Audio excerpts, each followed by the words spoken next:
ずんだもんなのだ。2025年4月8日火曜日。晴れ。最新 AI 東大理さんに合格。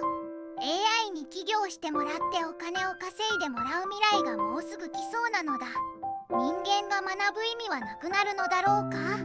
人間だけが持っていると感じていた知性や創造性が AI によって一部代替可能になると、自分たちの特別さが薄れるような感覚が生まれてしまう。これから人が学ぶ意味は何になるのだろう。もう寝るのだ。